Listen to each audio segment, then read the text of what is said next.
Now, there's so much to pick through. I didn't want to do it alone, so joining me now is Lale Kabis, political scientist at the German Council on Foreign Relations. Hi, Laura. Thank you for coming in.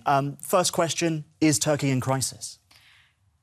Well, I mean, yes, in the sense that we do have serious questions about where the country is going to go. We have an extremely polarised society by now, with tensions rising. We have terrorism.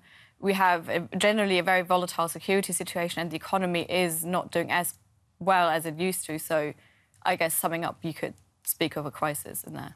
OK, and business leaders are worrying, and this interesting fact I managed to dig out, 6,000 millionaires left Turkey last year. That is a five-fold increase on the year before. So what is the message that you're hearing? What are Turks telling you? Is it time to pack up and leave? It depends. For some people, at the moment, the developments are very positive. Those who support Erdogan, also the ones who are in his closer business circles, just certainly do feel very comfortable in Turkey at the moment. At the same time, there's a growing number of people who do not feel that there is any future for them in the country, and they consider leaving or have left already. What people, for example? Are we talking on academics, journalists? Academics, journalists, also businessmen, but basically anybody who feels that they don't necessarily have a space in that very kind of confined system that Erdogan is putting on the country. OK, so how deterred are businesses? What consequence could we see for them, for example? I think what is affecting businesses most is the insecurity. People don't really know where the country is currently going. We have this political instability that has been lingering over the country for some time now. There is a lack of legal certainty. We do have issues and worries about the impartiality of the judiciary. So I think these are major factors that do deter businesses. That's right. And also we know that businesses, what they prize more than anything else is predictability.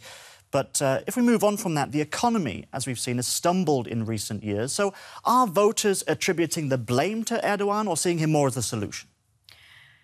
I think, again, it depends on who you look at. Turkey, in general, is very divided in their opinion and their judgment of the current situation. I think for, obviously, some, this is due or a result of the political developments in the country. Others see it more as a solution, thinking that if you go back to a more stable and secure country or form of government, then the economy will recover as well. And after all, a lot of people have improved living standards throughout the past decades, or what they perceive as a result of Erdogan's policies. They attribute that to him. They attribute that to him. So, one more thing I'd like to touch on is the EU is responsible for 2/3 of direct investment in Turkey and about half of all exports the EU buys up. So how is this relationship with the EU going to change if Erdogan gets his way? It's going to depend on both, obviously, Turkey's reaction and the EU's position. I believe that Erdogan's rhetoric towards the EU is going to become much more reconciliatory once he has achieved his goal of establishing the presidential system.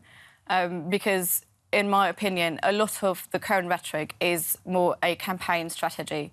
And Europe remains one of the most important economic partners that Turkey has. OK. With Europe faces a much more difficult question. That is, how is it going to deal with Turkey once the presidential system is established, if it is? We'll see, hopefully, the answer to that question very soon, because there's not much time left. But thank you very much, Lale Kabis, from the German Council on Foreign Relations, for coming in and talking to us today.